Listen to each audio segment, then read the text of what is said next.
rape accusation that was really only talked about by like The Intercept and a left-wing journalist, wonderful left-wing journalist named Katie Halper. So I'm going to be talking about that as well, and getting further into that. Really, something that should be disqualifying in this really, and really how it was kind of stifled in a very, very disturbing way. So I'm going to be talking about that, but. First, though, I do want to get to this crazy article, AOC breaking with Bernie Sanders. It begins like this by Alex Thompson and Holly Otterbein. Soon after her upset primary victory against the Democratic Party boss in 2018, AOC traveled to St. Louis to prove her victory wasn't a one-off by campaigning for Cori Bush, who is similarly taking on a longtime Democratic congressman. What I'm asking you to do is support my sister, Cori Bush, Ocasio-Cortez said at a rally. It is so important what we did. We just came off the win in New York. People are trying to say it's just one place. Bush lost the race challenging William Lacey Clay in the August primary. But she is trying again this year. She has more money and higher name recognition, and she's earned the endorsement of Bernie Sanders, but Ocasio-Cortez not helping Bush this time. After a victory in 2018, Ocasio-Cortez encouraged progressives to follow in her footsteps and run for Congress with the backing of the left-wing group Justice Democrats, even if it meant taking on powerful incumbents. 16 months later, the Missouri primary is not the only one that Ocasio-Cortez is steering clear of. Of the half-dozen incumbent primary challengers Justice Democrats is backing this cycle, Ocasio-Cortez has endorsed just 2. Neither was a particularly risky move, as both candidates Jessica Cisneros in Texas and Marie Newman in Illinois were taking on very conservative Democrats who impose abortion rights, and later earned the support of several other prominent national Democrats like Bernie and Elizabeth Warren and some other members of the squad as well.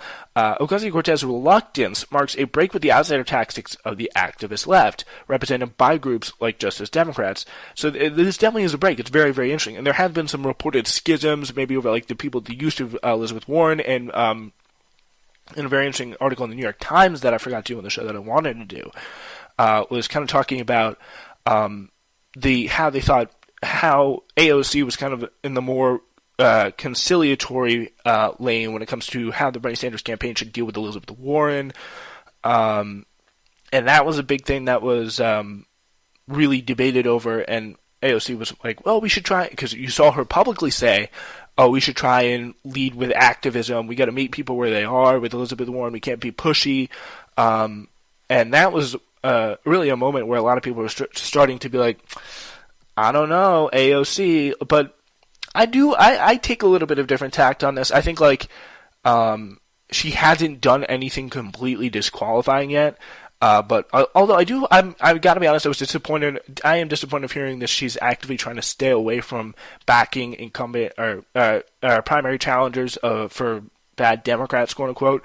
And because it's just like, it's the way she got in, like, and this making nice strategy with the Democratic Party, to what end is it? Like, what are you going to achieve by one person if you come up and make nice with Nancy Pelosi? And make nice with some people who actively want to see your purported wing of the party fail. They want to see your wing of the party completely obsolete. They want to see it vanquished and gone. So, what is the point of making nice with these people? I just don't get it. Like, I don't have the explanation, because they're not going to make nice with you. They're not trying to make nice. They're trying to see you destroyed. And to what end is it? I'm not saying like, oh, this is a rhetorical question. There's no way this could be good. Maybe she has a plan. Maybe she does. Like, I've doubted her before, and I've been wrong to do so. Like, for example, Bernie Sanders, 2020 campaign, she's praised Elizabeth Warren a lot before she endorsed Bernie Sanders eventually. All it took was literally one phone call, according to that New York Times article I mentioned before, and she had Bernie Sanders' endorsement. It wasn't a phone call that came easily to Bernie Sanders. Like, he didn't know. It was like, oh, I gotta call Alexandria now? Like, what is this? And Elizabeth Warren had apparently been relentlessly courting her. So, like, she hasn't done anything that's a direct slap in the face to the Bernie Sanders movement. She's starting to distance herself, I think, in a little bit more of a quiet way. But I just don't know. I don't get what the point is. What is the end goal here? And I think we will find that again. Does she still care about those priorities? Does she still care about Medicare for all? Does she still care about getting money out of politics? Does she still care about the Green New Deal?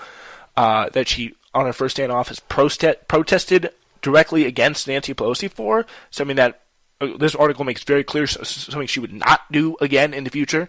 So anyway, Ocasio's shift coincides with the turnover among top aides in her congressional office, replacing some outspoken radicals with more traditional political professionals, along with a broader reckoning on the left on how to expand Sanders' coalition after his failure to significantly do so in the presidential primary. Some progressives have questioned whether Sanders should have softened his anti-establishment rhetoric and tried to build bridges with mainstream Democrats who voted for Hillary Clinton in 2016, rather than betting on turning out disaffected and first-time voters.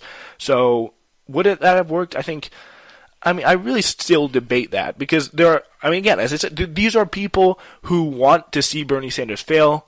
These are people who want to see AOC fail if she's trying to push that same policies. Is she trying to push the same policies, or is she setting herself up for future gain? Is she setting herself up for a bigger position somewhere else? And is her first priority still getting the policies passed? I don't know. Right now, I think it still is. I think it still is right now, because there hasn't been anything directly against that, but maybe that's coming. I don't know. I don't know what to end this is, but this is one thing is I can say for sure is this is not good.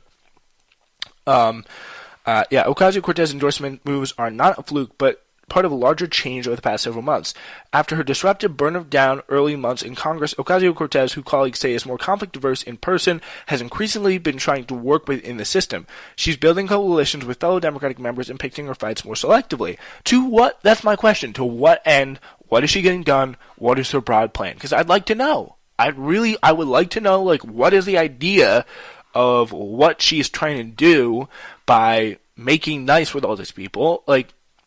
These, again, as I said, these are people who don't want these policies passed. They are opposed to the agenda that she purports to fight for, if that is her number one priority. If that really is her number one priority. So maybe she's got a plan. I'm not saying she doesn't got a plan. I think it's possible that she does, but I would really like to know what it is, because it's making me very, very nervous. And these charges, political rights, they've divided her supporters, with some lamenting she's been co-opted in a short order by the system, and others asserting she's offering the left a more viable path towards sustained power. How does that happen? How are you winning everyone over? I don't see any results.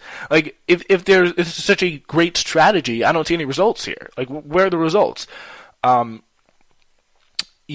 So gone are her plans for a corporate-free caucus modeled on the uncompromising tactics of the Conservative Freedom Caucus. Freedom Caucus, that didn't do anything, right? That didn't advance any kind of causes, right? That was an effective political bloc that got a lot of stuff done, whether you like them or not. That didn't happen. that kind of coalition is very effective, I think. But the question is, who would have joined it, and could it have really worked? The goal then was to force the leadership's hand to go further right. After starting some high-profile fights with Speaker Nancy Pelosi and tweaking Democratic colleagues on Twitter in her early tenure, Ocasio-Cortez has been more conciliatory towards House Democrats in February. She dubbed Pelosi the, quote, mama bear of the Democratic Party. Again, I think it can be infuriating to, often online Sanders supporters to be why is she using this language? Why is she so enamored with the video of Elizabeth Warren and Kate McKinnon on Saturday Night Live that came out a few weeks ago? She was okay, that's awesome. And I saw a bunch of people no, it's not awesome. Who cares? Who cares what she thinks is awesome or not? It's not a big deal. If you think that's not awesome, fine. If she does, whatever. Maybe she's trying to appeal to some people. I don't get the big deal. But I think the biggest question is for her, that will continue to influence my support of her, is she still going to fight for the issues? Fight for the issues. That's the question. She said, James Carville, ardent critic of Bernie Sanders during the primary, says, quote, the Democratic primary is a party of coalitions, not a cult. I've observed her. I think she's really talented, that she is really smart. Maybe she is. I don't speak for her coming to the conclusion she wants to be part of the coalition. So she's saying she does not want to try and change the Democratic Party. Maybe she wants to go along and to get along. Neera Tanden, president of the liberal think tank Center for American Progress, a longtime Hillary Clinton aide, called Ocasio-Cortez shift, quote, a sign of leadership. Anyone who knows anything about Neera Tanden, hearing her say that about someone who you think is progressive, and you hear that as a progressive, that should be enough to send chills down your spine. Because that's very, very disturbing to hear her coming out and praise someone like Alexandria Ocasio-Cortez. This is someone who has smeared Bernie ruthlessly. This is someone who was attacked on Twitter every possible way.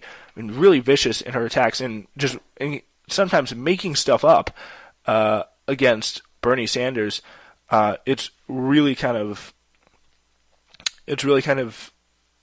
impressive, really, frankly, the commitment that she's shown. But yeah, instead of supporting Justice Democrats' full slate of incumbent challengers, Ocasio-Cortez launched her own PAC earlier this year that says she's been more focused on electing progressives in Republican-held or open seats. Ocasio-Cortez declined to be interviewed, but her new communications director, Lauren Hitt, noted that Bush's August 4th primary is still several months away, and the congressman is monitoring other primaries, saying, quote, "We usually don't endorse so far out." Though she did endorse Newman 6 months before her primary and backed Cisneros more than 4 months before hers. Of course, it's easier to endorse a primary challenger as an outsider than as an incumbent working with the people she'd be trying to remove. Some of the campaigns for incumbent challengers said they understood the dynamic, but still hoped that it might be different. Bush's campaign manager, Israel Allison, told Politico that despite the lack of endorsement this time, we support AOC in the work she's done and the attention she's brought to these important issues. Our opinions on that trump any of her recent decision making. It's understood that she's in a precarious position endorsing incumbent challengers at all being in Congress. Brandon Sharp, a senior advisor for Morgan Harper, a Justice Democrats-backed candidate challenging Representative Joyce Beatty in Ohio. The primary was scheduled for earlier this month, but was delayed by the spread of the novel coronavirus. Sharp added that the campaign hasn't formally asked for an endorsement from AOC. Justice Democrats aide said that Ocasio-Cortez remains the most anti-establishment Democrat in Congress. They pointed to fundraising and advocacy work she done for Cisneros and Newman. Cisneros lost and Newman won her race in Chicago. Really good to see. I can't think of an elected politician who's been doing more to support primary challengers and a new group of progressive leadership in the Democratic Party than her, says the group's spokesperson, Waleed Shahid. Yeah, and then the article pretty much goes on to talk about how Soikat Chakrabarti, who co-founded Justice Democrats, left her campaign, and communications director Corbin Trent left her team earlier this month. Some associates of Ocasio-Cortez thought Trent was hurting her by calling for tactics that were politically stupid. One ally recalled Trent wanted to Ocasio-Cortez to go beyond Medicare for all and embrace a fully nationalized healthcare system like the UK's, an attempt to further stretch the boundaries of the debate. Trent's also now working on President Bernie Sanders' presidential campaign, and he declined to comment.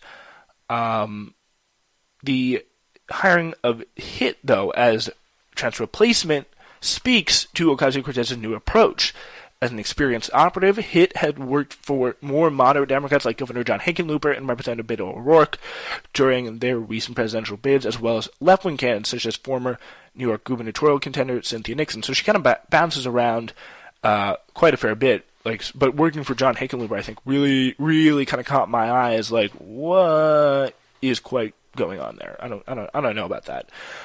Hitt said in a statement, there's a lot of staff from the campaign that has stayed, including her deputy district director, her policy director on the campaign, her field director on the campaign, as well as several junior members of the staff. Chakrabarti was kind of a firebrand on the Hill after Ocasio-Cortez's victory in November 2018. He earned enemies of the Democratic caucus by declaring, "We got our primary, folks." They were livid in June, as he called some members, quote, "new Southern Democrats," unquote. Ocasio-Cortez replaced him with the legislative director, Ariel Ekblad, who joined her office in January 2019 after working for Senator Kamala Harris of California. Yeah. And no one's really said anything or done anything that's blatantly kind of a shot across the bow. AOC or anyone who's left AOC, they still all praise her.